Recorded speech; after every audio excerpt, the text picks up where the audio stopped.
కానాలోచిత చర్యతో BJP ప్రభుత్వం దేశ ప్రజలను ఇక్కట్లకు గురిచేస్తోందని కాంగ్రెస్ నేత కపిల్ సిబల్ విమర్శించారు. ప్రజల డబ్బు ప్రజల ఖాతాలో దాచుకున్నారు, పన్నులు కట్టారు కూడా. తీసుకుందామంటే 2000 అంటూ పరిమితి పెట్టడం దేనికని సిబల్ విమర్శించారు. ఈ డబ్బు ప్రధాని మోదీది కాదు, బీజేపీది కాదు, సామాన్య ప్రజల స్వార్జితం అన్నారాయన. తమ డబ్బుని తాము తీసుకోవాలనుకుంటే నిబంధనలెందుకని సిబల్ విమర్శించారు. The money is mine, then why should I stand in a line?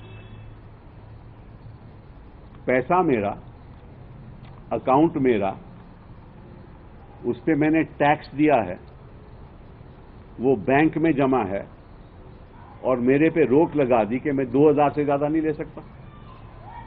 ये तो मेरा संवैधानिक हक है। पैसा मेरा, ये सरकार का तो नहीं है। क्या मोदी जी का पैसा है? बीजेपी की सरकार का पैसा है? पैसा तो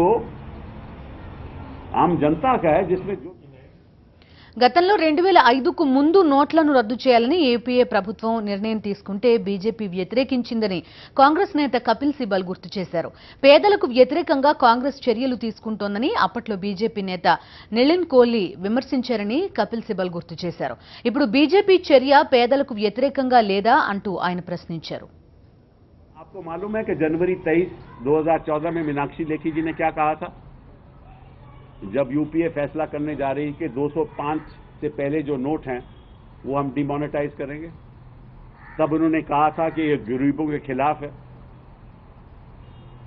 ये गरीबों के साथ मजाक हो रहा है, और उन्होंने बीजेपी ने पूरा विरोध किया था।